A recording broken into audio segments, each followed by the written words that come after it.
नमस्कार, India news 53 के तमाम दर्शकों का स्वागत है। आइए नजर डालते हैं दिन भर की खास खबरों पर। कोरोना नियंत्रण के लिए स्कॉच अवार्ड पंजीयन की कार्रवाई की जा रही है, जिसमें जिले के अफसरों और कर्मचारियों ने वोटिंग कर इसमें भाग लिया।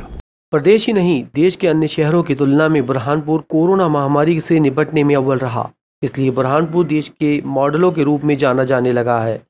इसको देखते हुए शासन द्वारा स्कॉच अवार्ड से सम्मानित करने के लिए ऐसे शहरों के लोगों को फीडबैक लेने के उद्देश्य से स्कॉच अवार्ड के लिए पंजीयन करवा रहा है। इसको देखते हुए बुरहानपुर में स्थानीय प्रशासन स्कॉच अवार्ड की कसौटी में खरा उतरने के लिए स्थानीय स्तर पर मेहनत कर रहा है। इसको देखते हुए जनपद पंचायत सभागृह में जिला प्रशासन के अधिकारियों ने आंगनबाड़ी कार्यकर्ताओं, स्वास्थ्य कर्मियों की एक बैठक आयोजित की, जिसमें स्कॉच अवार्ड संबंधित जानकारियों से अवगत कराया गया, साथ ही वोटिंग भी करवाई गई।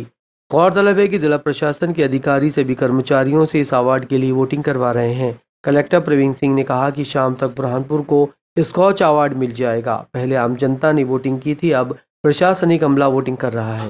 देखिए, कोविड-19 को लेकर जो बुरहानपुर जिले में प्रयास किया गया है, उसको लेकर राज्य शासन ने भी बुरहानपुर मॉडल को लेकर सभी जिलों को पत्र लिखे थे कि बुरहानपुर मॉडल से जो है कोविड के प्रति रेस्पॉन्स देने में और कोविड की मॉनिटरिंग में सुविधा मिलेगी।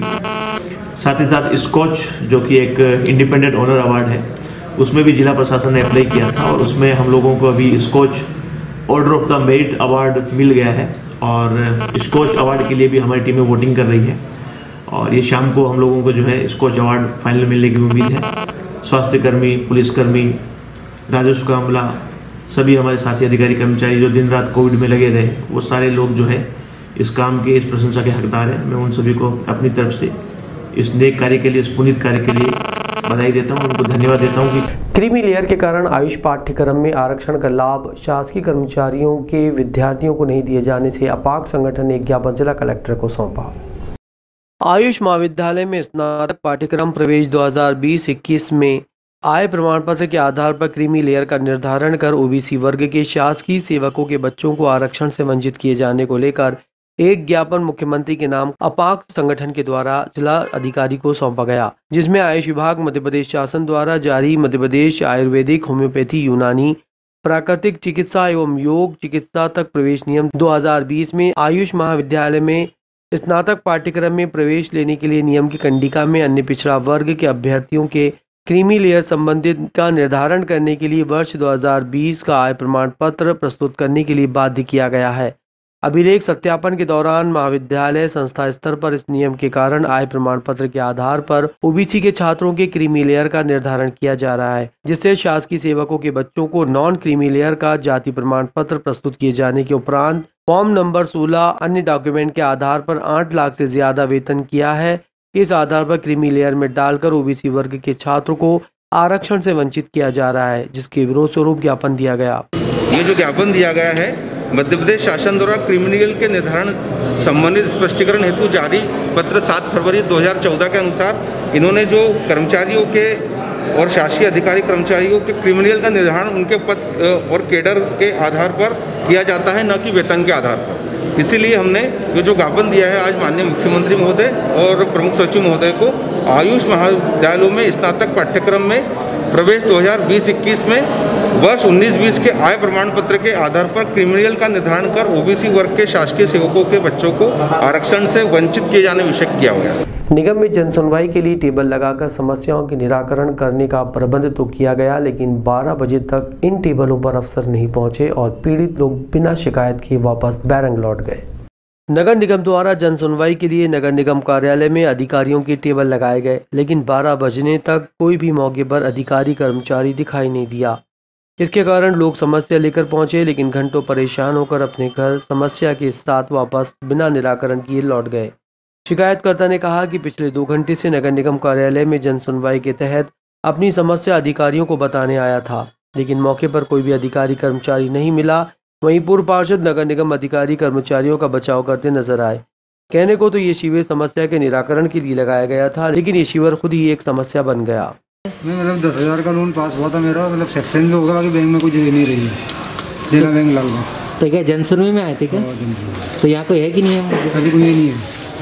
कब से आप यहाँ पर? 1-1.5 घंटा हो गया। अधिकारी नहीं है ना? नहीं, अधिकारी लोग आए नहीं है। जैसे हर मंगलवार समय समय पर अधिकारी उपस्थित होते हैं कमिश्नर साहब नहीं होते हैं तो खान साहब को उसका चार्ज देते हैं। खान साहब भी कई विजिट पर स्वच्छता मिशन में गए होंगे, आएंगे ही। बस अभी कुछ देर में, देर से चालू हुई जन सुनवाई तो देर तक चलेगी। लोग परेशान हो रहे हैं यहाँ पर देखने में। हाँ, ठीक है ना, जनप्रतिनिधि है, ठीक है ना। लोग अगर परेशान हलाकान हो भी रहे तो वो व्यवस्था है उनके बैठने की, बैठ रहे हैं। नेपा क्षेत्र में अंधाधुंध हो रही अवैध कटाई को लेकर वन विभाग के अफसर मौके पर पहुंचे, लेकिन इस निरीक्षण के दौरान मीडिया को दूर रखा गया। नेपा नगर के नावरा रेंज में कटे हुए सागौन के बेशकीमती जंगल का जायजा लेने खंडवा सीसीएफ और बुरहानपुर डीएफओ पहुंचे। मीडिया के कवरेज करने पर उन्होंने प्रतिबंध लगाया। नेपा नगर प्रशिक्षु रेंजर सौरभ द्विवेदी ने मीडिया कर्मियों के वाहनों को रास्ता नहीं दिया। वन समिति के अध्यक्ष को साथ लेकर कटे हुए सागौन के जंगलों का निरीक्षण किया। हम आपको बता दें कि नेपा नगर वन परिक्षेत्र इन दिनों जंगल कटाई और सागौन तस्करी को लेकर सुर्खियों में बना हुआ है। नेपा नगर और नावरा रेंज में रोजाना जंगल कटाई के नए नए मामले भी सामने आ रहे हैं, जिसके चलते पूरा जिला वन विभाग को संदेह की नज़र से देख रहा है। बेशकीमती सागौन के जंगल को वन विभाग बचाने में नाकाम साबित होता नजर आ रहा है। बीते कुछ दिनों से कटे हुए जंगलों को देखने के लिए वन विभाग के उच्च अधिकारी खंडवा सीसीएफ महेंद्र सिंह सिसोदिया और बुरहानपुर डीएफओ गौरव चौधरी दौरा कर खाना पूर्ति करके वापस लौट गए। सीसीएफ और डीएफओ ने जंगल जाने वाले रास्तों पर वन रक्षकों को तैनात कर मीडिया के प्रवेश पर प्रतिबंध लगा दिया। इतना ही नहीं, नेपा नगर रेंज के प्रशिक्षु रेंजर सौरभ द्विवेदी ने तो मीडिया कर्मियों को जंगल में प्रवेश करने की धाराओं में कार्रवाई किए जाने की भी धमकी दे डाली। इंडिया न्यूज 53 के लिए रुपेश सारवान की रिपोर्ट। आपको किसने बोला है मीडिया को नहीं जाने? वरिष्ठ अधिकारियों के फोन है रोकने के लिए। क्या बोल रहे हैं आपके वरिष्ठ अधिकारी? बिना परमिशन के अंदर आना मना है। मंगलवार को जिला अस्पताल में दूरबीन पद्धति से महिला नसबंदी शिविर का आयोजन किया गया। परिवार नियोजन के अंतर्गत जिला मुख्यालय पर प्रत्येक मंगलवार को नसबंदी कैंप का आयोजन किया जाता है, जिसमें शहर के अलावा ग्रामीण अंचलों से भी हितग्राही महिलाएं नसबंदी कराने पहुंचती हैं। इस कैंप में महिलाओं के स्वास्थ्य परीक्षण, कोविड-19 की जांच के बाद दूरबीन पद्धति से नसबंदी की जा रही है। अप्रैल माह से दिसंबर तक लगभग 800 महिलाओं की नसबंदी की जा चुकी है। कैंप प्रभारी बीडी शर्मा ने कहा कि परिवार नियोजन अंतर्गत नसबंदी कैंप लगाए जा रहे हैं। इस कैंप के दौरान महिलाओं का स्वास्थ्य परीक्षण, कोविड-19 की जांच कर दूरबीन पद्धति से नसबंदी की जा रही है। ये महिला नसबंदी शिविर का एक कैंप है, दूरबीन पद्धति द्वारा महिला नसबंदी शिविर है। दिसंबर तक के करीब हो गए हैं, 800 करीब ऑपरेशन हो चुके हैं। 500 के करीब हो चुके हैं। 800। हाँ, यहाँ पर कोविड-19 की भी जांच हो रही है, HIV की भी जांच हो रही है और बाकी दूसरी जांचें जो हैं वो सारी जांचें होने के पश्चात ही ऑपरेशन के लिए सिलेक्ट करते हैं। नेपा क्षेत्र में एक वृद्ध को घोड़े की टक्कर लगने से वो गंभीर रूप से घायल हो गया। उसे जिला अस्पताल में भर्ती कराया गया है। बीती शाम नेपा नगर के रहने वाले यशवंत तायडे अपने घर जा रहे थे। उसी दौरान पीछे से फकीरा नाम के व्यक्ति के घोड़े ने उसे ठोस मारकर गिरा दिया, जिससे वृद्ध को गंभीर चोटें आई हैं। घायल ने कहा कि घोड़े ने उसे बुरी तरह से चपेट में अपनी ले लिया, जिससे वो लहूलुहान हो गया। वृद्ध की हालत देख परिजनों ने उसे तुरंत बुरहानपुर जिला चिकित्सालय में उपचार के लिए भर्ती कराया। वृद्ध की हालत गंभीर बनी है। खंडवा में एक निजी कंपनी द्वारा निर्माणाधीन टंकी की छत अचानक भरभरा कर गिर गई। इस घटना में 2 घंटे तक कई मजदूर फंसे रहे। पर्यटन केंद्र हनुमंतिया के समीप बने टेंट सिटी के पीछे नर्मदा घाटी विकास प्राधिकरण के 25 नंबर डिवीजन के तहत महाराष्ट्र की लक्ष्मी कंपनी द्वारा उद्वहन सिंचाई योजना में खेतों में पानी पहुंचाने के लिए पंप हाउस और पानी की टंकी का निर्माण कार्य किया जा रहा है। रविवार शाम 5:30 बजे 21 मीटर की ऊंचाई पर पिल्लर खड़ा करने का काम चल रहा था, तभी इसकी छत भरभरा कर गिर गई। इस दौरान करीब 8 मजदूर 2 घंटे तक कॉलम के सहारे लटके रहे। जानकारी के अनुसार हादसे के वक्त दर्जन भर से ज्यादा मजदूर काम कर रहे थे। स्लैब की सेंटरिंग लगाने में लापरवाही के चलते पूरा स्लैब भरभरा के नीचे गिर गया। इस घटना के 48 घंटे के बाद भी कोई जिम्मेदार यहां पर नहीं पहुंचा। इससे जिम्मेदारों की लापरवाही नजर आ रही है। टंकी के निर्माण कार्य निर्माता कंपनी लक्ष्मी और NVDA विभाग के अधिकारियों की जिम्मेदारी है, लेकिन घटिया निर्माण और घटिया मटेरियल के उपयोग के चलते निर्माण भरभरा कर गिर गया है। मजदूरों ने जैसे तैसे अपनी जान बचाई। निर्माण में मजदूरों की सुरक्षा का कोई ख्याल नहीं रखा जा रहा। यह हादसा कैसे हुआ अब तक जांच का विषय है, लेकिन इस हादसे में NVDA अधिकारियों की पोल खोल दी है। जिम्मेदार अधिकारी मामले से अनजान और मौन बैठे हैं। देखना होगा कि जिले के ईमानदार कलेक्टर साहब इस और क्या एक्शन लेते हैं और दोषी अधिकारियों और ठेकेदार के विरुद्ध किस प्रकार की कार्रवाई होती है। इंडिया न्यूज 53 के लिए मनीष गुप्ता की रिपोर्ट। खंडवा में निगम चुनाव को लेकर कांग्रेस में बैठकों का दौर शुरू हो गया है। इसी कड़ी में महापौर दावेदारों से चर्चा के लिए मध्य प्रदेश सह प्रभारी कुलदीप इंदौरा खंडवा पहुंचे और दावेदारों से चर्चा की। जैसे जैसे महापौर चुनाव नजदीक आने लगे हैं, वैसे वैसे राजनीति करने वाले खिलाड़ियों की लंबी फौज भी सामने आने लगी है।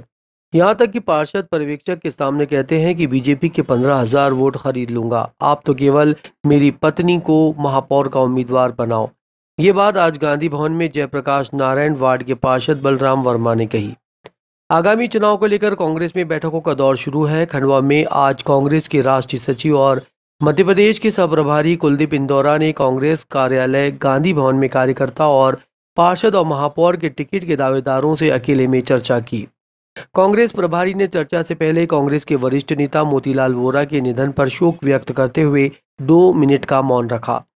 इसके बाद मुंदी, पंथाना, खंडवा और हरसूद के कार्यकर्ताओं से चर्चा की।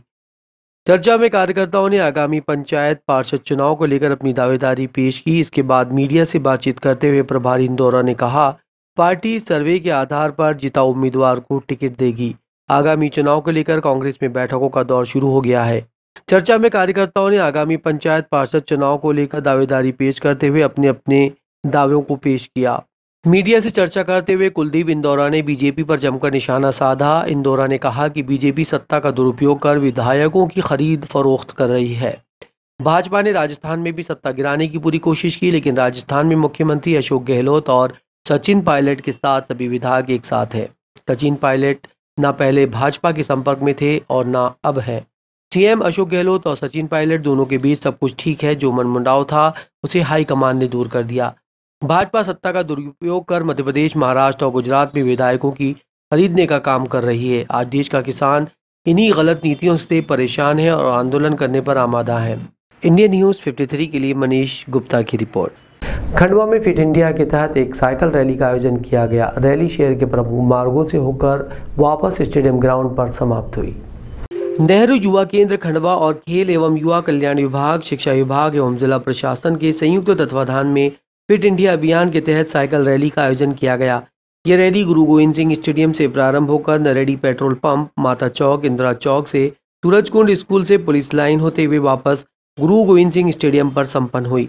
साइकिल रैली में युवा, विद्यार्थी, महिला मंडल सदस्य, पदाधिकारियों ने अति उत्साह के साथ भाग लेकर नागरिकों को उनके स्वास्थ्य के प्रति जागरूक रहने हेतु प्रेरित किया।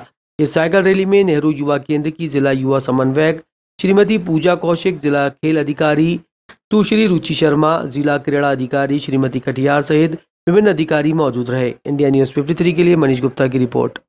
नेहरू युवा केंद्र खंडवा जिला युवा कार्यक्रम खेल मंत्रालय भारत सरकार के अंतर्गत फिट इंडिया अभियान का आयोजन किया गया, जिसमें खेल विभाग व जिला प्रशासन के परस्पर सहयोग से साइकिल रैली का आयोजन गुरु गोविंद सिंह स्टेडियम से किया गया। इसमें आम जनता को संदेश दिया गया कि आप अपने दैनिक दिनचर्या में जो है साइकिलिंग के लिए समय दें और फिट रहे। इसमें नेहरू युवा केंद्र के वॉलेंटियर्स एवं खेल विभाग के वॉलेंटियर्स ने भाग लिया एवं और आम जनता ने भाग लिया और लोगों को संदेश दिया गया फिटनेस का डोज आधा घंटा रोज।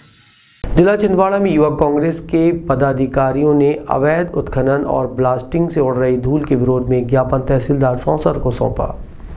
आज दिनांक 22 दिसंबर को विधानसभा युवा कांग्रेस के अध्यक्ष पंकज दातरकर के नेतृत्व में औद्योगिक क्षेत्र में खिरियात गांव, गोवारी, वडोना में संचालित शाकंभरी माइंस में हो रहे डोलमाइट के अवैध उत्खनन और ब्लास्टिंग से उड़ रही धूल के संबंध में एक स्वसंचालित अवैध माइंस खनन की जांच के संबंध में महामहिम राज्यपाल महोदय, मध्य प्रदेश शासन के नाम तहसीलदार महोदय सौंसर को एक ज्ञापन सौंपा गया।